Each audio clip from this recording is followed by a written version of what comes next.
Invisible Man by Ralph Ellison, Chapter 6. Down the sloping lawn below me, the male students moved toward their dormitories, seeming far away from me now, remote, and each shadowy form vastly superior to me, who had by some shortcoming cast myself into the darkness, away from all that was worthwhile and inspiring. I listened to one group harmonize quietly as they passed. The smell of fresh bread being prepared in the bakery drifted to me, the good white bread of breakfast, the rolls dripping with yellow butter that I had slipped into my pocket so often to be munched later in my room with wild blackberry jam from home. Lights began to appear in the girls' dormitories, like the bursting of luminous seeds flung broadside by an invisible hand. Several cars rolled by. I saw a group of old women who lived in the town approaching. One used a cane, which from time to time she tapped hollowly upon the walk like a blind man. Snatches of their conversation fluttered to me as they discussed Barbie's talk with enthusiasm, recalled the times of the founder, their quavering voices weaving and embroidering his story. Then, down the long avenue of trees, I saw the familiar Cadillac approaching and started inside the building, suddenly filled with panic. I hadn't gone 2 steps before I turned and hurried out into the night again. I couldn't stand to face Dr. Bledsoe immediately. I was fairly shivering as I fell in behind a group of boys going up the drive. They were arguing some point heatedly, but I was too agitated to listen, and simply followed in their shadows, noticing the dull gleam of their polished shoe leather in the rays of the street lamps. I kept trying to formulate what I would say to Dr. Bledsoe, and the boys must have turned into their building, for suddenly finding myself outside the gates of the campus and heading down the highway, I turned and ran back to the building. When I went in, he was wiping his neck with a blue-bordered handkerchief. The shaded lamp, catching the lenses of his glasses, left half of his broad face in the shadow, as his clenched fists stretched full forth in the light before him. I stood, hesitating in the door, aware suddenly of the old heavy furnishings, the relics from the times of the founder, the framed portrait photographs and relief plaques of presidents and industrialists, men of power, fixed like trophies or heraldic emblems upon the walls. "Come in," he said from the half-shadow. Then I saw him move, and his head coming forward, his eyes burning. He began mildly, as if quietly joking, throwing me off balance. "Boy," he said, "I understand that you not only carried Mr. Norton out to the quarters, but that you wound up at that sinkhole, that golden day." It was a statement, not a question. I said nothing, and he looked at me with the same mild gaze. Had Barbie helped Mr. Norton soften him? "No," he said, "it wasn't enough to take him to the quarters. You had to make the complete tour, to give him the full treatment. Was that it?" "No, sir, I mean that he was ill, sir," I said. "He had to have some whiskey." "And that was the only place you knew to go," he said, "so you went there because you were taking care of him." "Yes, sir. And not only that," he said in a voice that both mocked and marveled, "you took him out and sat him down on the gallery, veranda, piazza, whatever they call it nowadays, and introduced him to the quality." "Quality?" I frowned. "Oh, but he insisted that I stop, sir. There was nothing I could do." "Of course," he said, "of course." "He was interested in the cabins, sir. He was surprised that there were any left. So naturally you stopped," he said, bowing his head again. "Yes, sir." "Yes, and I suppose the cabin opened up and told him its life history and all the choice gossip." I started to explain. "Boy," he exploded, "are you serious? Why were you out on the road in the first place? Weren't you behind the wheel?" "Yes, sir." "Then haven't we bowed and scraped and begged and lied enough decent homes and drives for you to show him?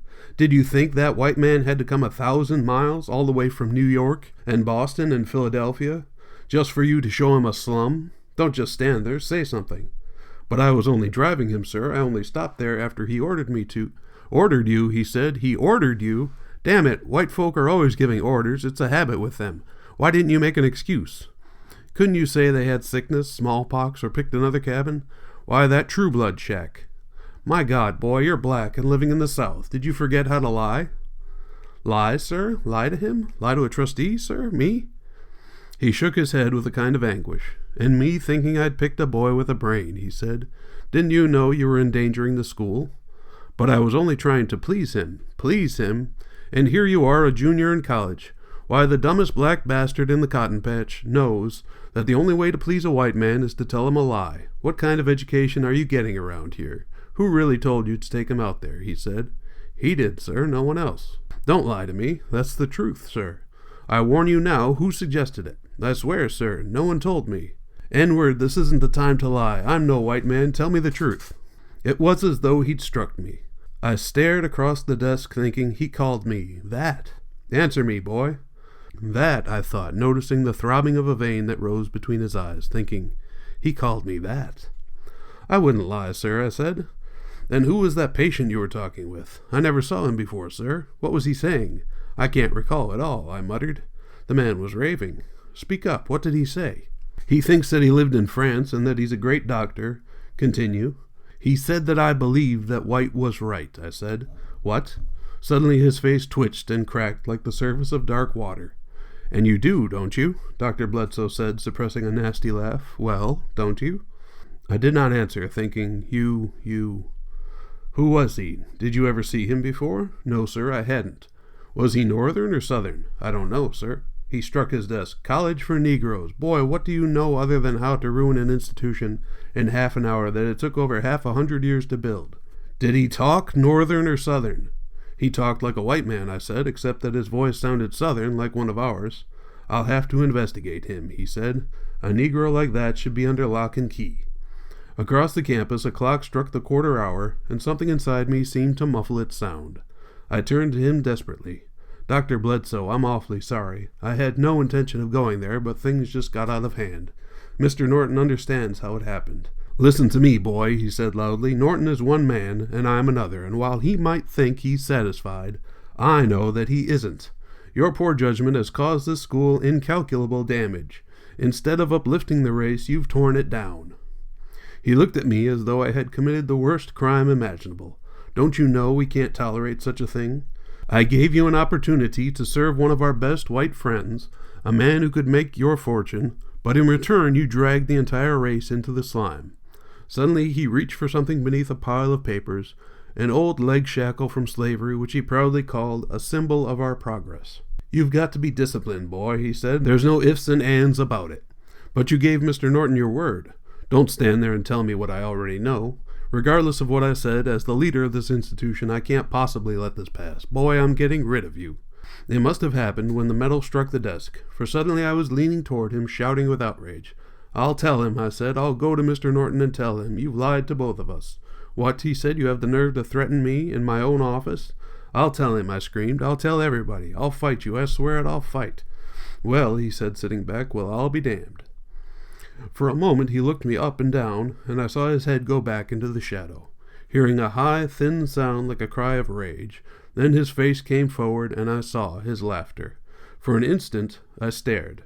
Then I wheeled and started for the door, hearing him sputter, "Wait, wait," behind me. I turned. He gasped for breath, propping his huge head up with his hands, as tears streamed down his face. "Come on, come," he said, removing his glasses and wiping his eyes. "Come on, son." His voice amused and conciliatory. It was as though I were being put through a fraternity initiation, and found myself going back. He looked at me, still laughing with agony. My eyes burned. "Boy, you are a fool," he said. "Your white folk didn't teach you anything, and your mother-wit has left you cold. What has happened to you young Negroes? I thought you had caught on to how things are done down here, but you don't even know the difference between the way things are and the way they're supposed to be. My God," he gasped, "what is the race coming to? Why, boy, you can tell anyone you like.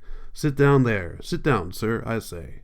Reluctantly I sat, torn between anger and fascination, hating myself for obeying. "Tell anyone you like," he said. "I don't care. I wouldn't raise my little finger to stop you, because I don't owe anyone a thing, son." "Who? Negroes? Negroes don't control this school or much of anything else. Haven't you learned even that?" "No, sir, they don't control this school, nor white folk either."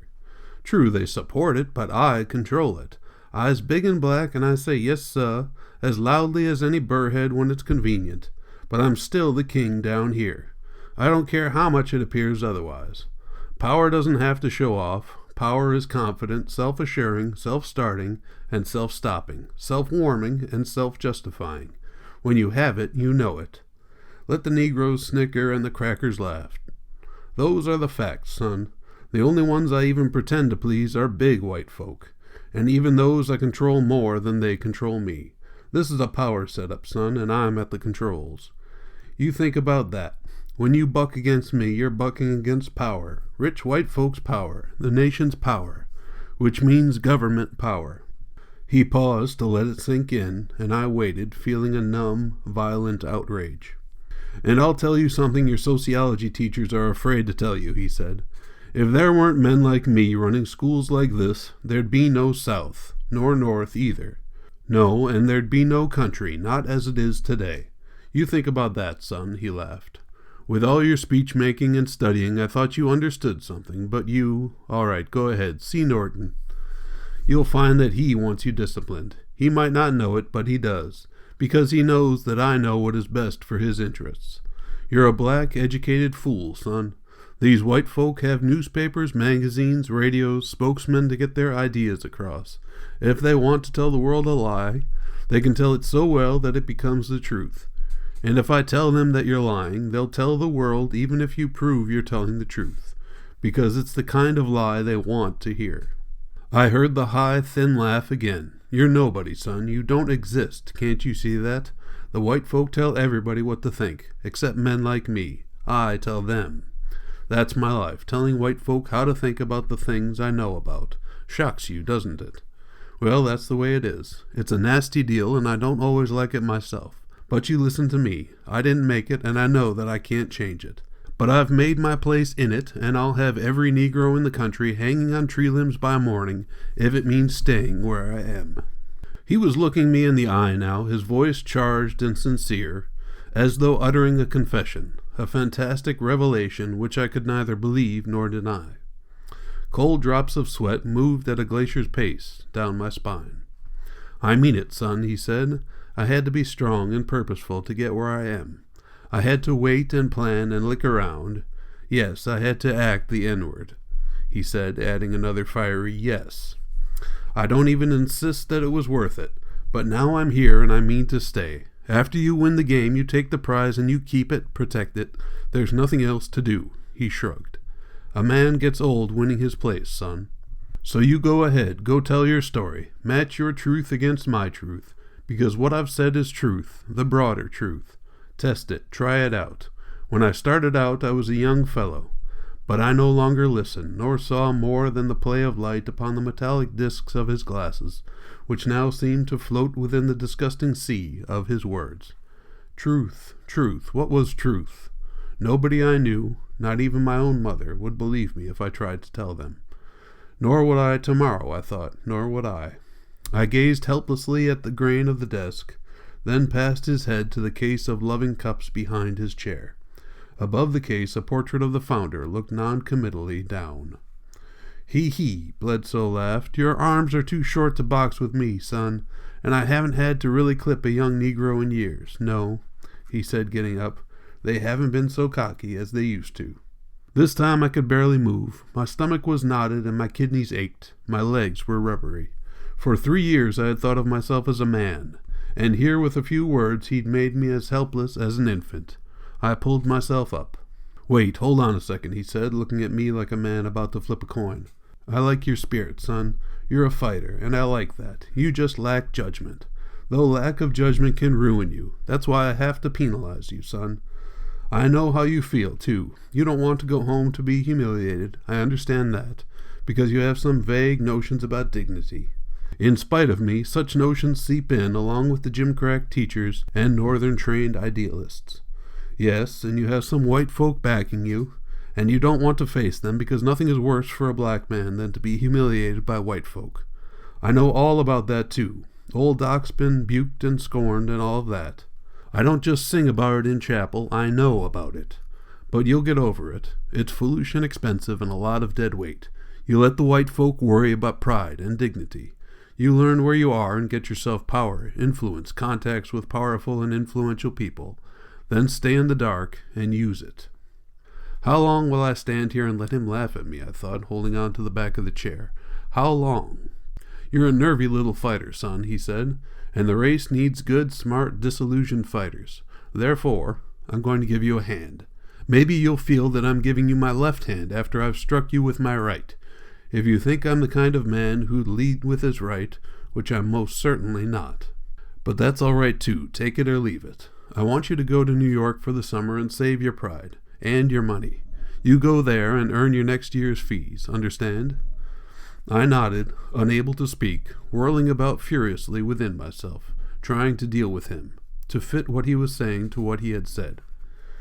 I'll give you letters to some of the school's friends to see that you get work, he said. But this time, use your judgment. Keep your eyes open, get in the swing of things. Then if you make good, perhaps, it's up to you. His voice stopped as he stood, tall and black and disc-eyed, huge. That's all, young man, he said, his tone abrupt, official. You have 2 days in which to close your affairs. 2 days? 2 days, he said. I went down the steps and up the walk in the dark, making it out of the building just before it bent me double beneath the wisteria that hung from the trees on rope-like vines. Almost a total disembowelment, and when it paused I looked up through the trees arched high and cool above me to see a whirling, double-imaged moon. My eyes were out of focus. I started toward my room, covering one eye with my hand, to avoid crashing into trees and lampposts projected into my path. I went on, tasting bile, and thankful that it was night, with no one to witness my condition. My stomach felt raw. From somewhere across the quiet of the campus, the sound of an old guitar blues, plucked from an out-of-tune piano, drifted toward me like a lazy, shimmering wave, like the echoed whistle of a lonely train, and my head went over again, against a tree this time, and I could hear it splattering the flowering vines. When I could move, my head started to whirl in a circle. The day's events flowed past. True Blood, Mr. Norton, Dr. Bledsoe, and the Golden Day swept around my mind in a mad, surreal whirl. I stood in the path, holding my eye and trying to push back the day, but each time I floundered upon Dr. Bledsoe's decision. It still echoed in my mind, and it was real, and it was final. Whatever my responsibility was for what had occurred, I knew that I would pay for it, knew that I would be expelled, and the very idea stabbed my insides again. I stood there on the moonlit walk, trying to think ahead to its effects, imagining the satisfaction of those who envied my success, the shame and disappointment of my parents. I would never live down my disgrace. My white friends would be disgusted, and I recalled the fear that hung over all those who had no protection from powerful whites. How had I come to this? I had kept unswervingly to the path placed before me, had tried to be exactly what I was expected to be, had done exactly what I was expected to do, yet instead of winning the expected reward, here I was stumbling along, holding on desperately to one of my eyes, in order to keep from bursting out my brain against some familiar object swerved into my path by my distorted vision. And now, to drive me wild, I felt suddenly that my grandfather was hovering over me, grinning triumphantly out of the dark. I simply could not endure it, for, despite my anguish and anger, I knew of no other way of living, nor other forms of success available to such as me. I was so completely a part of that existence that in the end I had to make my peace.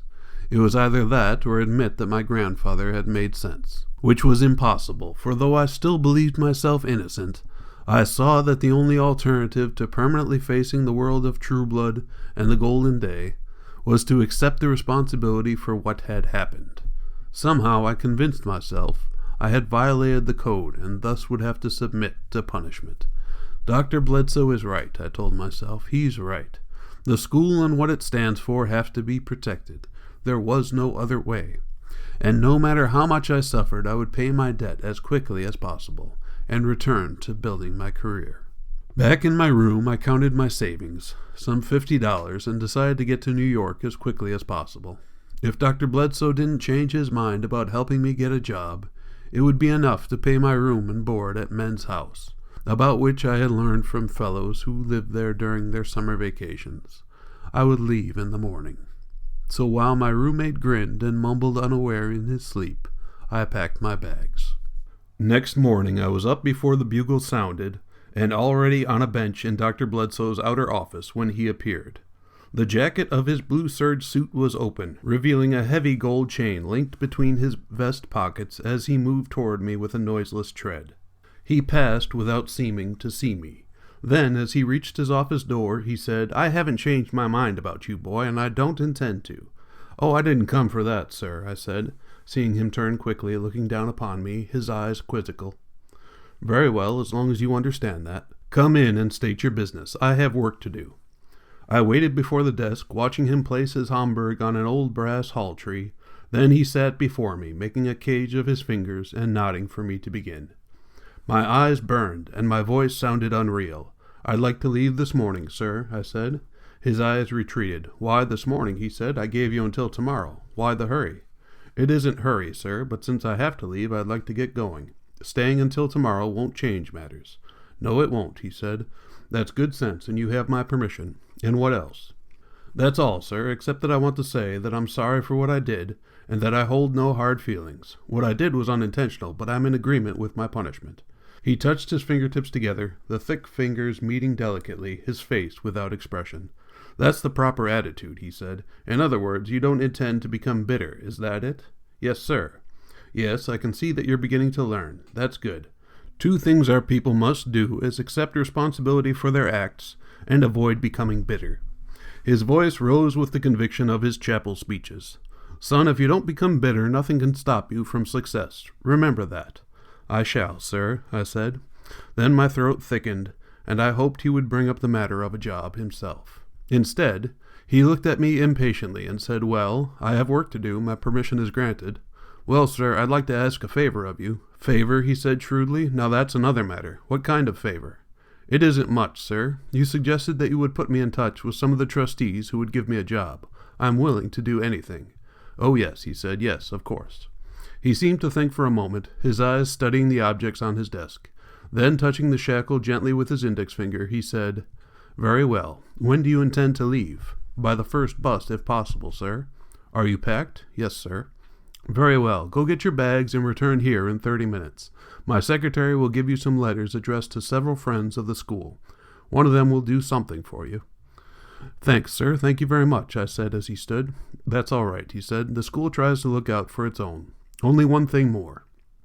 These letters will be sealed. Don't open them if you want help. White folks are strict about such things. The letters will introduce you and request them to help you with a job. I'll do my best for you, and it isn't necessary for you to open them. Understand?" "Oh, I wouldn't think of opening them, sir," I said. "Very well. The young lady will have them for you when you return. What about your parents? Have you informed them?" "No, sir. It might make them feel too bad if I told them I was expelled. So I plan to write them after I get there and get a job." "I see. Perhaps that is best." "Well, goodbye, sir," I said, extending my hand. "Goodbye," he said. His hand was large and strangely limp. He pressed the buzzer as I turned to leave. His secretary brushed past me as I went through the door. The letters were waiting when I returned, 7 of them, addressed to men with impressive names. I looked for Mr. Norton's, but his was not among them. Placing them carefully in my inside pocket, I grabbed my bags and hurried for the bus.